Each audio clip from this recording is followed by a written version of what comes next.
Welcome to Blueprints for Liberty, Designing the Freedom Cities of Tomorrow. This is a podcast that explores the visionary concept of freedom cities and how we can create living environments that prioritize individual liberty, social harmony, and equal opportunities for all. We look back through history to see how the past informs the future and how people can self-organize in their communities to support self-sufficiency. We also look to develop leaders that are moral and ethical in a world that is spinning out of control. Tune in to be part of the conversation shaping the future of our communities. Hello and welcome everyone. Welcome back. Tonight we're going to delve right into his name is David Hawkins. I always want to put a G on it, but it's David Hawkins. He has a whole series of books, but one is called Power versus Force. And it's a book that talks about obviously the difference between using, exerting power and force to, I guess, motivate other people. But in one of his books, and I'm pretty sure it's Power versus Force, right? But he's got another book called The Map of Consciousness Explained. He has a book that explains what he describes as these different levels of consciousness. And we've alluded to it in some of our past episodes, and we've promised that we're going to get to it. So tonight we're going to get into it. And before we do that, I think I'll take this opportunity to explain a little bit about one of the primary programs that I provide, and then Meltem can provide the overview of one of her program that she provides. And then we'll jump into the map and we will put it up so you can see it.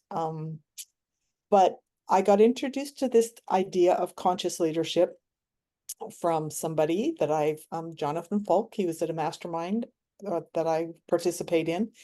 And he brought up this idea of conscious leadership. And I was kind of going down the road of servant leadership. And I was like, well, is it like servant leadership? And he's like, no. I'm like, is it like quiet leadership? And he's like, no. And I'm like, okay, then what is it? And he's like, I can't explain it. I'm like, okay, so you're the expert on conscious leadership and you can't explain it to me. So I've been doing lots of research into it, but the program that I've chosen to develop along the lines of leadership is called Harmonic Leadership, because I do like quiet leadership, which is just simply learning to be a little more empathetic, kind of taking leadership from instead of like, hey, I'm here, I'm in charge, let's go, rah, rah, rah kind of thing. It is definitely a more toned down approach to just trying to really get to know the people that you're leading and helping them achieve their goals. And then there's always servant leadership, which I'm sure many of you are familiar with, which is all about just making sure that you are actually serving the people that you're leading and, enticing them to want to be a part of whatever it is you're trying to organize and move forward with. And then there's this whole idea of conscious leadership. And it really is based on these levels of consciousness at its core. So on that note, I'm going to turn it over to Meltem and let her run with it from there. Yeah, okay. Well, I think it would be a good place to start. So maybe just have a broad discussion on consciousness. That's helpful.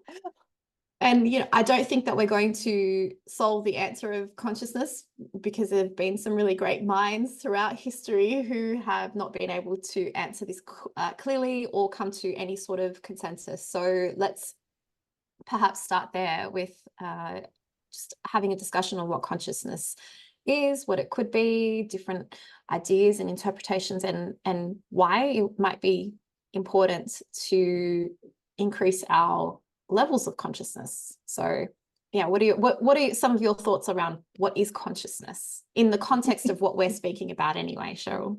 Oh, I was going to say, yeah. I have read so many books and articles on consciousness, and the first thing that always comes to my mind is people think when you're conscious, are you awake? Are you alert? Are you, from a medical perspective? And if I'm unconscious, I'm like, unable to communicate with the world around me. But if I'm Yeah. conscious, I'm at least able to communicate with the world around me. And don't ask me why this book came up, because I haven't read it, but my husband has read it and he's told me all about it. It's like his favorite book. It's called The Bicameral Mind. Have you ever read it Okay. or heard of it? No. Yeah. Oh, it's a very dense, very, very dense book, but it just talks about consciousness on some level, but it's about the different, it's obviously when we're going to talk about, there's multiple levels, like, I don't know, 8, 9 levels, something like that, where the bicameral mind only has 2 levels. There's kind of let's go back to Freud, the ego and the non-ego part of your mind. The part that you consciously are aware and you control what happens around you. And then there's the part that's not so conscious in what happens around you. Yeah, it's interesting. I haven't heard of that book. And I think awareness, or how I think about consciousness and how I teach it, and how it relates to practical application in people's lives, has a lot to do with your level of awareness, and how aware you are of yourself and how aware you are of the environment around you.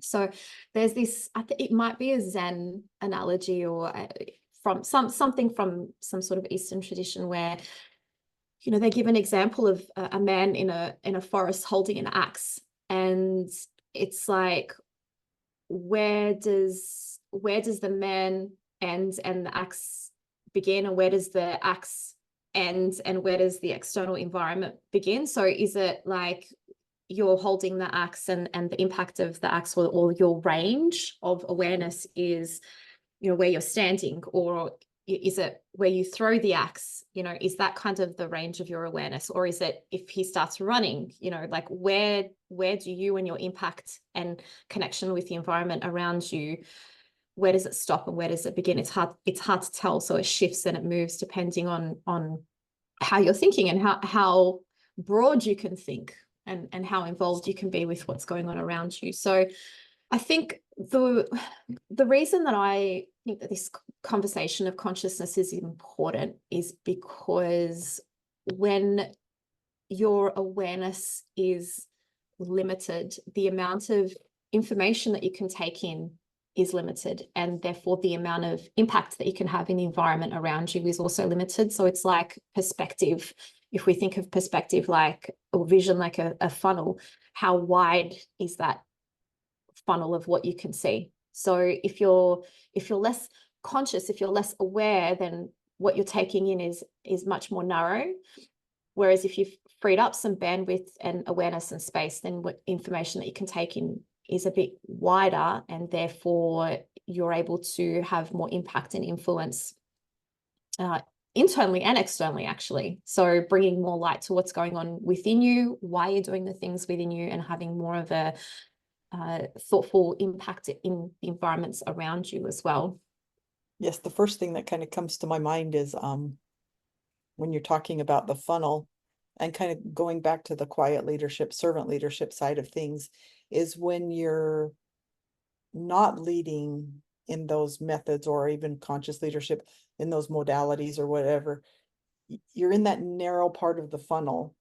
But as soon as you go into these other modalities, you have to expand your field of vision, because you're no longer looking at yourself. You're no longer saying, for example, if I'm a CEO of a company, I'm like, I've got all these, things, metrics I have to meet, all these KPIs, and I have all these people, and how am I going to get, all these people to meet all these metrics and, make all this money, or whatever it is you're trying to do as a CEO.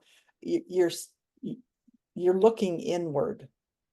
Whereas if you kind of if you broaden your perspective and you go, hey, I've got all these people out here, and they all have, different needs and different desires and different, things going on in their lives. How can we take these same goals, but make them maybe a joint effort, as opposed to just me saying, hey, these are the metrics we need to meet this quarter. And so this is how we're going to do it. And I'm going to give you some rah-rah cheerleading sessions, and hopefully, we're all going to accomplish what it is we want to do. or really Mhm. what it is I want to do. But this Mhm. consciousness seems to me to kind of broaden that funnel and say, hey, a broader field of vision. Agree. And I think you can take that infinitely. You can then expand that outwards and say, well, as an enterprise, as an organization, as a community, as a club, as a group, what are we here for? What do we stand for? And how do we show up in the world as an entity with the right impact as well? So, and we've spoken about this in previous discussions as well. The philosophy that I ascribe to is that it starts within you. So, and I'm sure that you have as well, but I've taught a lot of leadership programs and done a lot of coaching and mentoring of leaders of businesses throughout my career. And the traditional approach to teaching, let's say something like empathy or emotional intelligence, for example, is a very outwardly focused skill. Okay, so these are really important skills.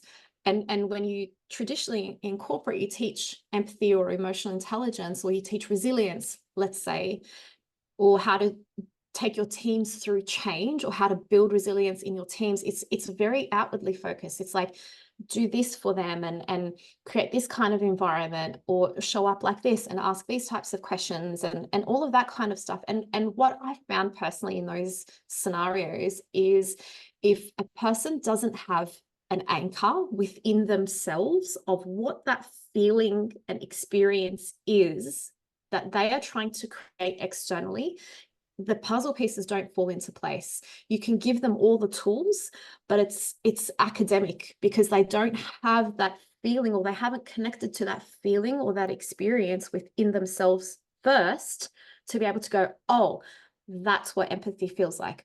Oh, this is what resilience feels like. To then go, well, how can I create an environment as a leader for the people that I'm responsible for outwardly? And I think that's kind of why, to me, this idea of conscious leadership or self-discovery, doing the inner work, however you like to reference it, is so important. It's because rather than starting from, I'm trying to change and influence something out there, you start from within yourself and find the feeling, connect to the feeling, understand how to create that feeling for others, and then show up in the world as that, because then it's not artificial. Then you're actually coming from a place of care and compassion, and it's effective, and you're doing it because you know that it's the best thing to do, that's in everybody's interest, rather than just doing it because someone told you, or doing it because that's what the leadership booklet or leadership training course tells you to do, because someone's got a KPI against it. Yeah, exactly. And I don't know why this may not have, totally aligned with what you just said, but it just came to my mind was, I'm sure we've all heard of Brene Brown and all of her work on being Yes. vulnerable and all that. I love Brene Brown. Yeah.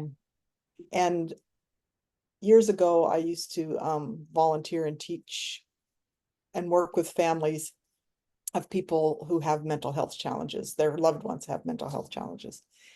And what I used to tell them, because these family members would be so frustrated because they just couldn't get in the head of their loved one who had a mental health challenge. They're like, I have no idea, And so they always were trying to solve their problem from their own perspective.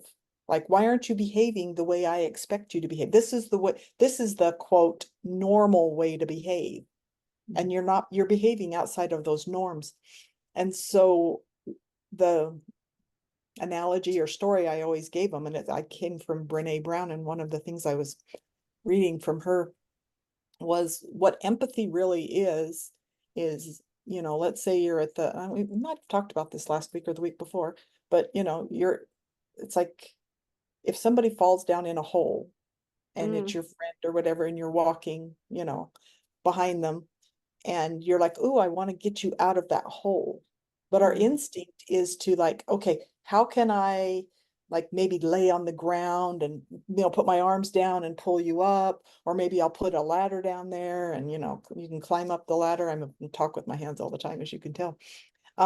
Or okay, I can't help you right now, so here I'm going to throw some food down and I'm going to go get somebody else, have that food while you're waiting, and I'll go find somebody else that might be able to help us. And they said, no, what empathy is, as opposed to sympathy, I'm feeling really sorry that you're down in that hole. But empathy is like, no, I am going to get down in that hole with you. And once you get down in that hole with somebody, then you can all of a sudden see life through their eyes. You can see life from their perspective. You now have the same kind of field of vision. And so, if I want to get people to engage, I need to get down there on their, and I hate to say it, on their level, but down in the hole with them and Yeah. see what it is they're seeing and how they're seeing it, because then I can better communicate. Teach all these leadership programs with, here's all these communication skills or whatever. The best communication skills are just simply, hey, I can relate to what you're, Yeah. experiencing. Yes, and that we can link this clip in the show notes. One of my favorite clips from Brene Brown is that exact example that you gave. And the key to that whole piece around empathy is going within yourself first to find that feeling within yourself. Where have you felt that feeling before? And connect to that feeling within you. And then you get into that ditch with the person and go, I don't know what it feels like for you, but I can relate to the experience from my perspective and just be there in that space with you. And that's connection, and that's empathy. And that's a space where you can start to listen, which I think is probably one of the most important skills that anybody can have, in particular in leadership, is the ability to actually listen and observe and think before you respond. And, that's why when you do the work of self-discovery, you start with doing that for yourself. So you have that anchor of, what does that feel like to be in that space with myself? And sometimes that means going into the discomfort within yourself, right? And being in that place of discomfort and not trying to shut it down or close the door on it, or bury it, or ignore it, or pretend like it's not there. It's actually going right into the discomfort without the judgment, without the expectations, without trying to even just solve it, and just being there and listening. And that's the starting point, I think, of consciousness, because then you're able to start to hear and see things differently. And when we look at the Hawkins map of consciousness, which you mentioned earlier, and I'm sure that we'll have an overlay of that map as well, what it shows you is this range of emotions and different fields of awareness. And it's a scale, so it goes from sort of lower range emotions and a very narrow field of awareness up to higher range emotions and a broader field of awareness. And if you are not able to work through the discomfort of the lower level experiences, which all of us have, and we can go into these throughout the conversation, then you're not able to actually find enough space to shift your perspective on what these experiences that feel uncomfortable and don't feel great to be in, and you might refer to them as triggers or traumas or any other word that relates, that puts you into that space of discomfort. The way to get through them is to be in it and to have enough space to find, what was the lesson here? How can I find the perspective that's going to help me shift out of being in this emotion and into a place of more compassion, of more love, of more joy? And that doesn't come easily to us as humans, right? We're not in the habit of, or we're not taught how to shift the perspective on what we might call a negative experience and find, well, where was the seed of good in what might have been a bad experience, so that I can actually unhook my attention and my energy from it and move past it and move out of it and not keep reliving this experience over and over again. Yeah, I think it's interesting because I think we're taught all the time, when we have difficult things in our life or challenging things that, oh, like what's the lesson did I learn? And it's almost always on the end of it is, what did I learn from this? Or when we learn about resilience, it's like, even when you're kind of in the middle of it, it's like, I got to quit saying but it, my brain just froze there for a second. That's all So right. yeah, when you're working through things, it's okay. I think people have gotten pretty good at saying, okay, this challenging situation in my life is helping me. It's helping me to become a better person. It's helping me to grow. But I think what you're talking about, takes it to a different level. I don't know if it's to a different level or there's a shift there. Instead of just recognizing that what's happening or what has happened was, what did I learn? What benefit did I gain from all of this? Because our inclination is always, I just want to get through this. I just want to get over it. Just Yeah, okay. I yeah. see what you, yeah. Yeah. Just sit with it. Yeah. And be okay with sitting with it. That's the hard part. Yes. Yes. So much to unpack in that. So coming from the yoga and meditation space, I'll start with a story actually. So when I started practicing yoga, it was definitely not for the emotional and mental and spiritual benefits. It was very much just the physical practice. I came across a yoga class at the gym and I loved it because I felt so relaxed afterwards. I was like, wow, where has this been all of my life? And it started as a really physical practice, which I loved. And it was that for many, many years. And then over time, as I grew and evolved and my life circumstances changed, I tapped into different parts of what yoga is as a philosophy and different aspects of yoga and the 8 paths of yoga, which maybe is another discussion that we can have at a separate time. And really the physical practice is like a gateway into the actual philosophy of, yogic living and yoga means to yoke, to unite, to bring together all of the parts of who you are, mind, body, and spirit, and realize your wholeness. So when I started to practice more of the other practices around harnessing your attention and your focus, didn't come to me naturally. It was really challenging. And initially when I started meditating, it was a lot of guided meditations because I am a very active person, and sitting and meditating and finding stillness and quiet was just, at that point in my life, was way beyond my capacity. So it was very much around guided meditations. And then as I practiced more of that, then I was able to find a bit more space to sit in stillness without guidance, but the mind was still really busy. There was still a lot of chatter.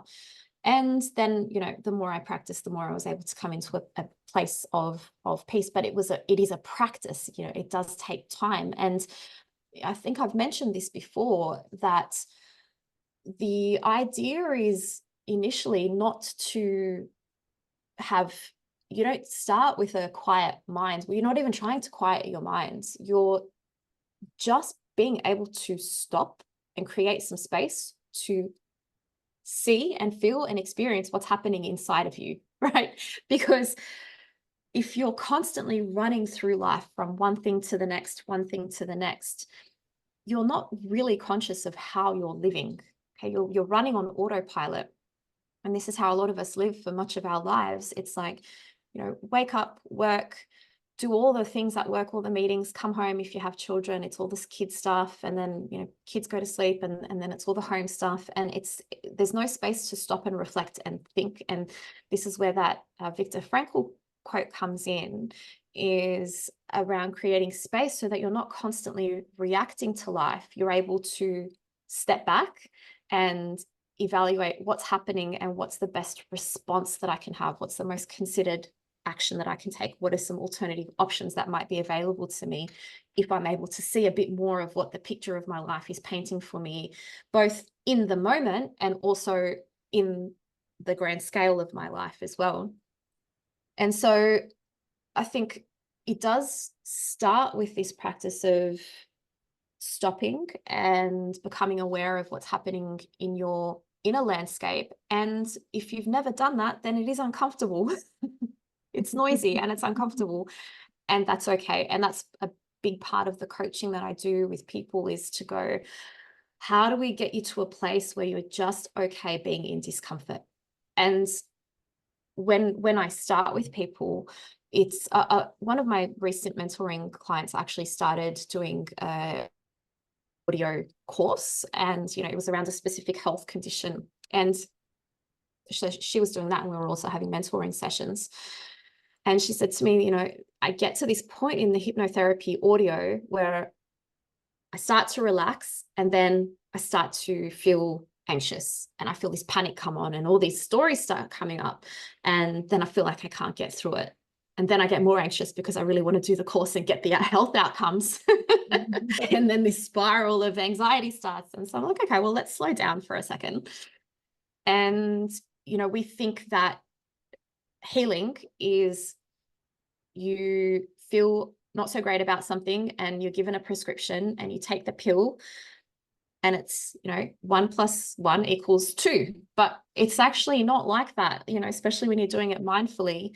It's kind of like you start and you know where you want to end up, but the process is actually just meeting everything that comes to you on the way. So rather than seeing that experience in the moment of anxiety as an obstacle to the objective, what's showing up for you in the moment is exactly what you need to be meeting, right? So then we sat with the story of what was this anxiety story that was coming up for her, and she told me about that. I'm like, well, so rather than trying to ignore it and push through it and judge that it's coming up and you're not going to achieve your goals and all these stories that start adding on to the existing story, let's slow it down and take it back and just be with that story and be curious about that. Why is that coming up for you? Because you've now stopped in life, which you haven't done. This is, the lady that I was working with is a high achieving career woman, a lot of responsibility, also has children, like very, very high functioning, successful person.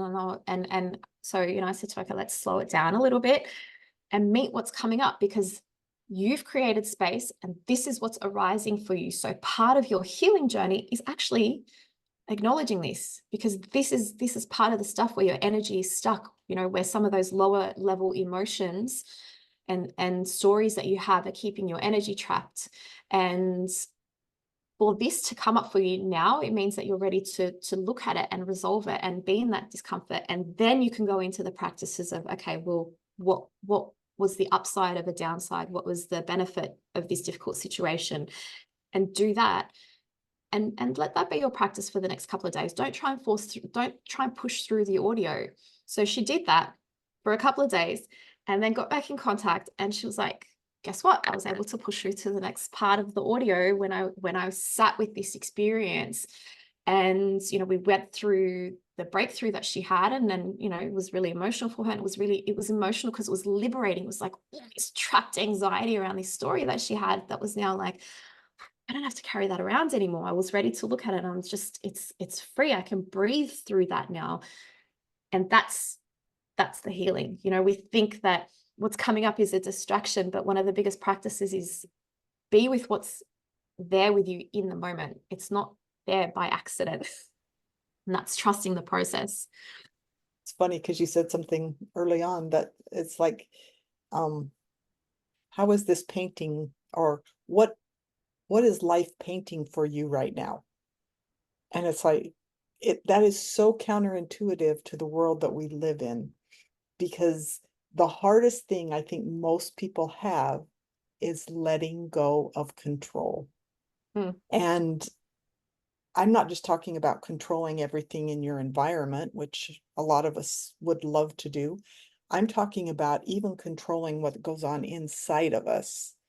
We are so conditioned to, okay, I have these goals, I have like you said, I have all these check mark things I have to do today. And if I'm not reaching my goals and meeting all these metrics, even in my own personal life, then I'm not being successful. I'm not being productive. I'm not doing all of these things that I've been conditioned my whole life that I should do.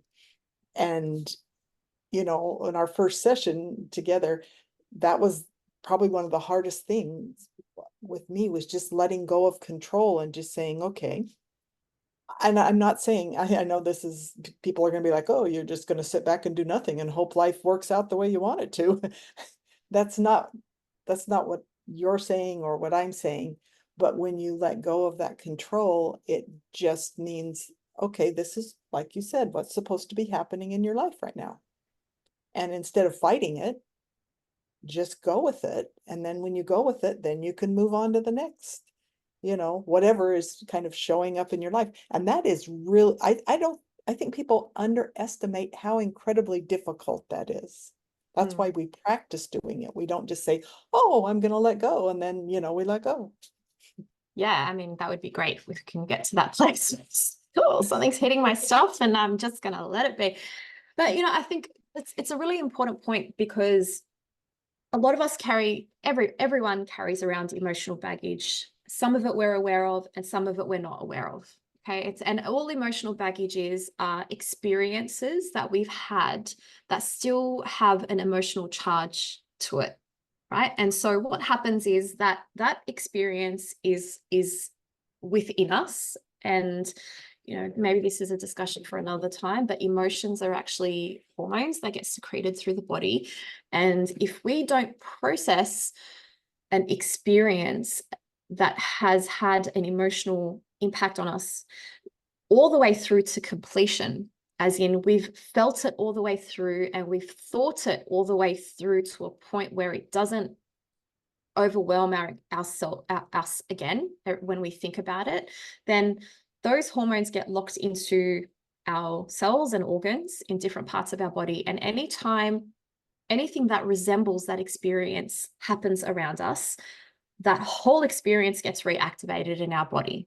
So even if it's not the same experience, which, it's never the same experience, but if it's something that resembles that, we relive that incomplete experience that we had within our body. And so if it's some of those emotions that are on the lower level of the Hawkins scale of consciousness, which are in that survival paradigm, in that victim paradigm, so anger, fear, guilt, shame, what's happening is we're constantly flooding our body with these survival hormones.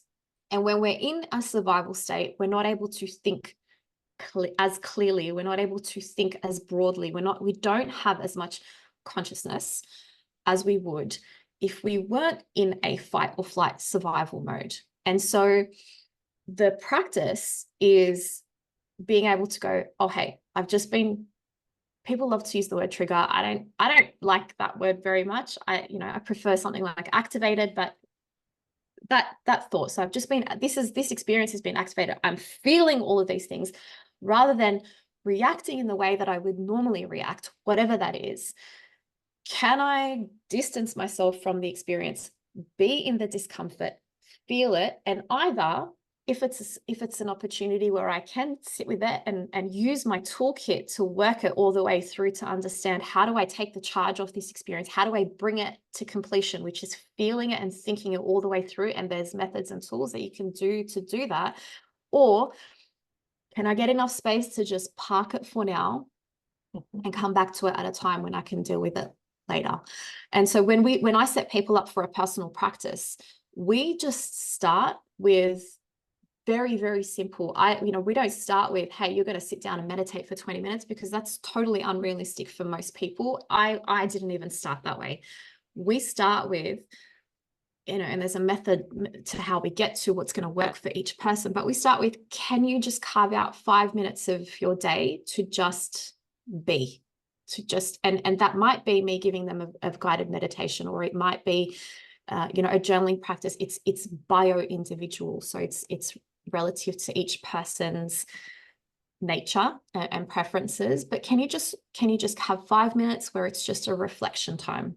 And that's how you start to build the practice of stopping, of finding space, so that you can then introduce the tools to go, how do I unhook myself from these emotions and start to see a bit more of what's happening in the moment, of what else can be true, of what's another option of how I respond to this experience. Because you can think about it, like when you're in a raging hot mess, you know, like if you get angry in traffic or whatever, it's like you don't see anything except for what's made you angry in that moment, you know, and you're not going to make great choices. But that is not just in traffic, it's in other circumstances as well, you know, whether it's work or people. And so the better that you get at recognizing what activates you, you know, what are the scenarios, what are the experiences, and then you have all these different tools in your toolkit of how to resolve that. The more awareness you can bring to your choices and actions, and therefore your impact. You're going to think all I do is sit around and read books, but a book came to mind. And most people have read this book, but it's The Body Keeps the Score. Yes. Is that the title of it? Yeah. And as you're talking, that's the book that came to mind, is, you know, you can tell by how your body is reacting. I wouldn't say what's going on, because you need to identify what's going on, and that's kind of a process. But you can tell that when your body feels liberated, it's much more relaxed and in a state of mind where you can reach these different levels of consciousness. And if your body isn't relaxed and in that kind of state, then you've got to figure out why your body is behaving the way it is, because it's telling you something's going on that you need to work on. Yes. Yeah.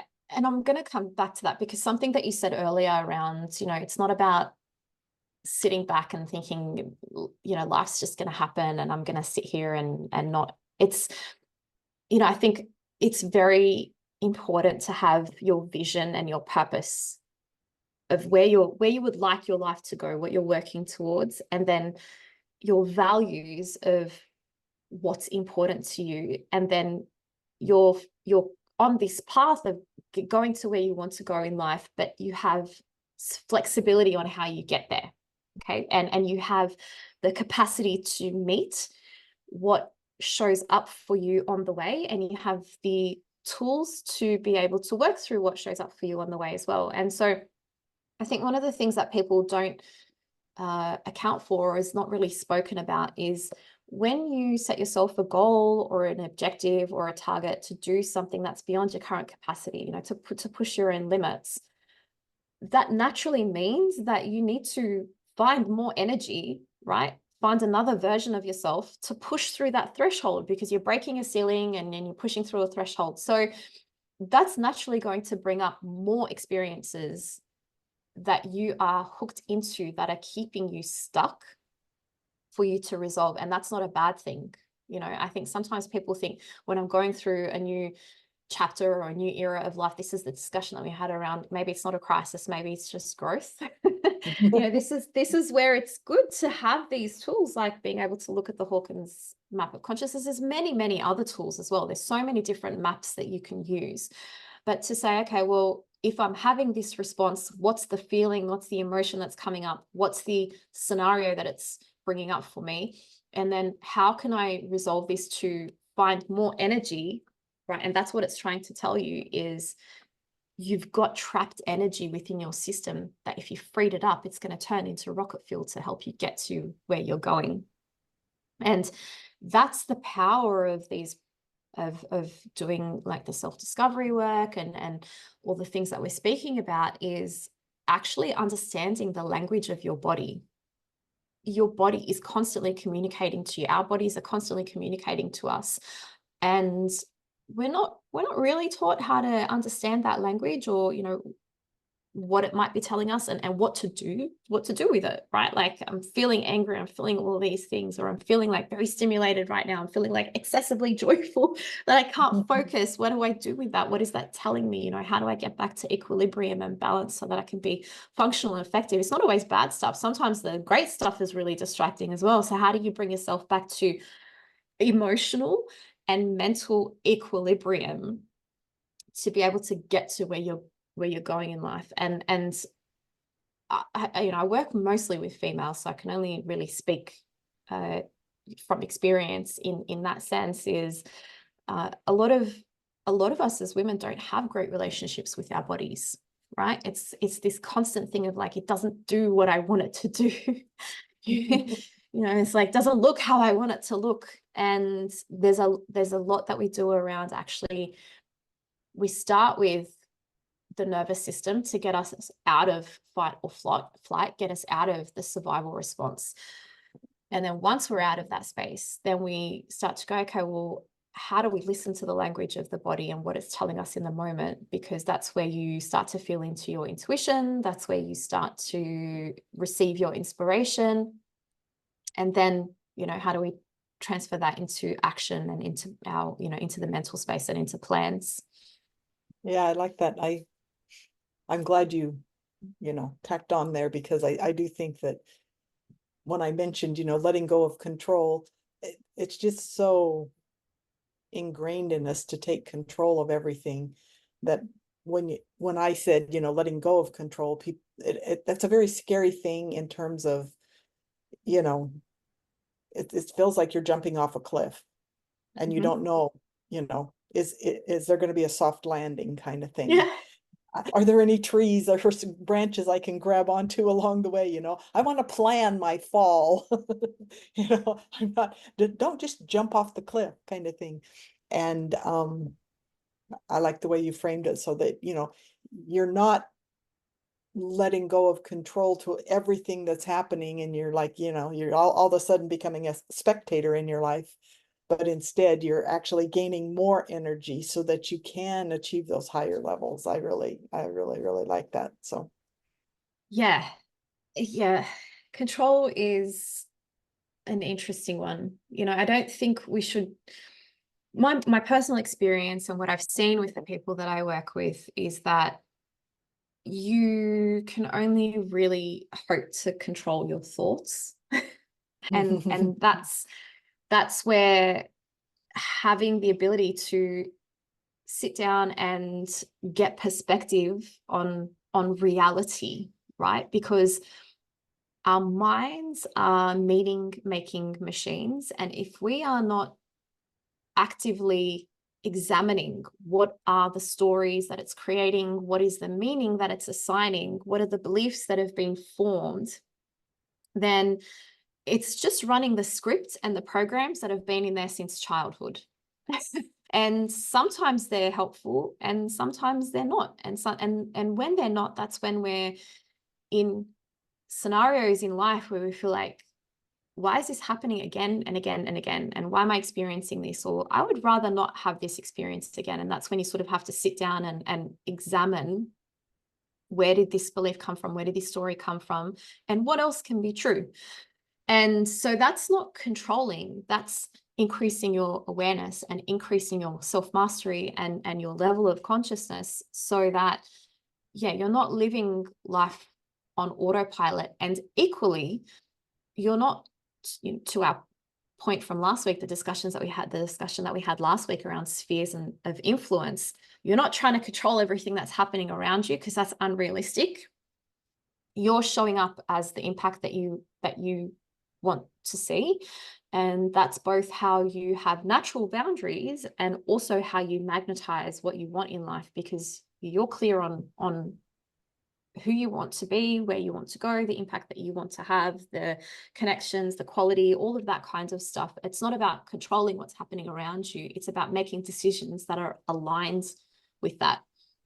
So letting go of control can feel scary, for sure. It's something that I still work on every single day as well. But it's a false sense of control. It's an illusion. It's like, the way that I see it is like, you and I can be sitting in the exact same room and looking at the same thing, listening to the same person speak, and have two completely different perspectives and experiences of what's happening. And that is an indication of our level of consciousness, how much we're able to take in and what meaning we assign to it and what perspective we are able to take. That was perfect, because you led right into this. And what stories, you brought up the idea of stories. What stories do we tell ourselves about things? Like, I guess the first practical example that comes to my mind is when we got this new puppy in our house. It was like having a baby. The puppy needs to get up in the night. And I'm like, oh, I'm not 20. This isn't so much fun now. But, my husband and I both agreed that we wanted the puppy, and it's been a wonderful experience. But we also have two other little dogs that are a little bit older, and now they're wanting to get up in the night, like 4:30 in the morning or whatever. And so I hear my dog get up in the night. I hear it scratch at the bedroom door to say, I need to go out or whatever, or I just want to go get a drink of water kind of thing.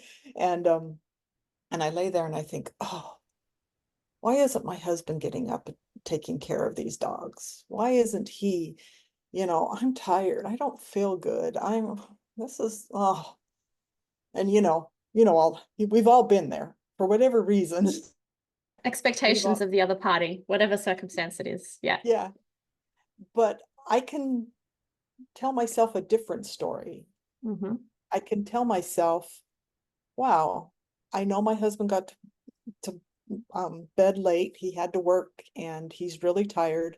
And I know he's also got to get up early, and he really does a lot for me. And I really appreciate all the things he does for me. And so, yeah, maybe I'm not feeling so good right now, but hey, I'll just get up and I'll see what the dog wants and take care of the dog. It's all in the stories that we tell ourselves. Yes.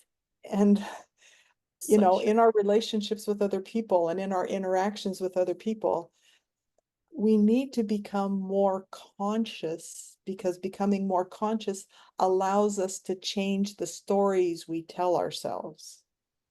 And when we can change the stories we tell ourselves, and from a broader perspective, and look at things through a different lens, it helps us to raise our levels of consciousness, to find more joy and more, happy. If you look on that scale, it moves us up the scale. Otherwise, we're in this fight or flight mode of, oh, this isn't exactly fight or flight, but it's like, I'm tired, I don't feel good, I'm in the bottom of that scale, I'm just angry. I'm angry because my husband didn't get up and take care of the dog. Doesn't he know I'm sick? Doesn't he know I don't feel good? Yep. So.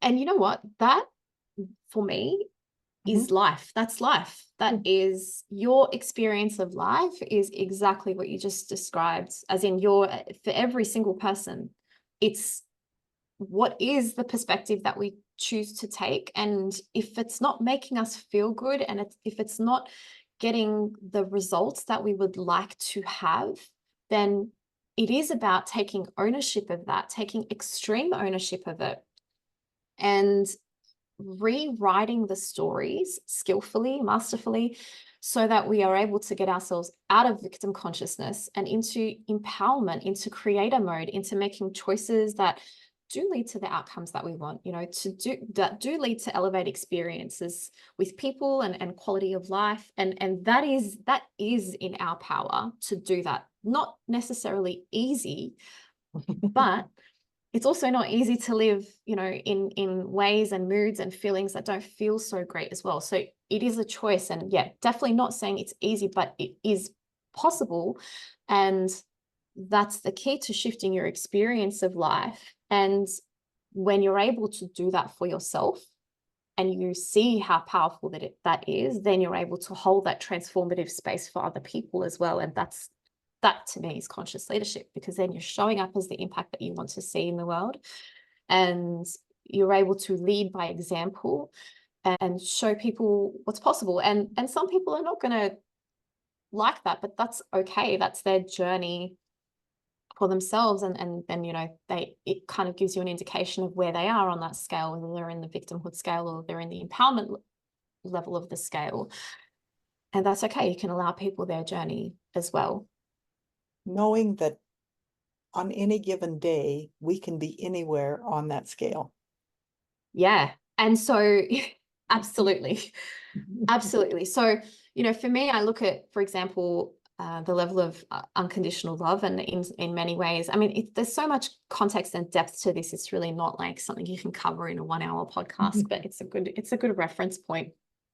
But I look at the level of unconditional love as an aspirational goal, and when I feel myself drop into fear, anxiety, then I ask myself a question like, what would love do?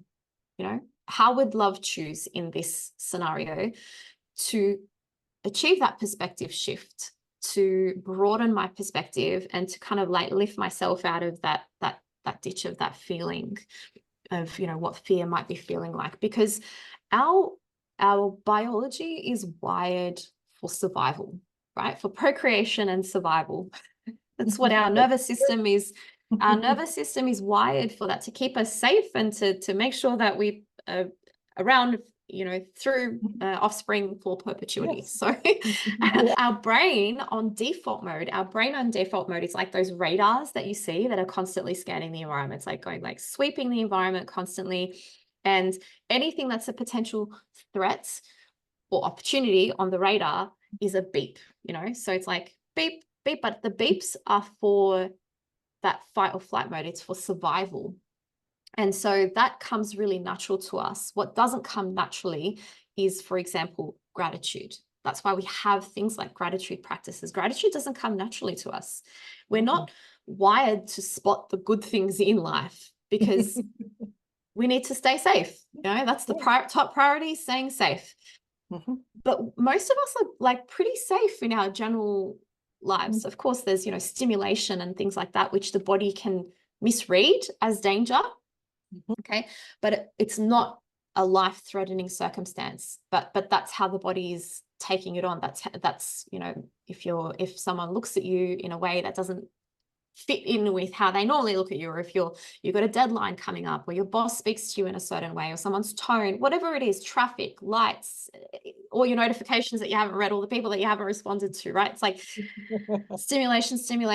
They're not life-threatening circumstances, but they are the things that cause us anxiety in the lives that we live in. And so that radar of, scanning for danger is constantly beeping on all these things that are actually misreads.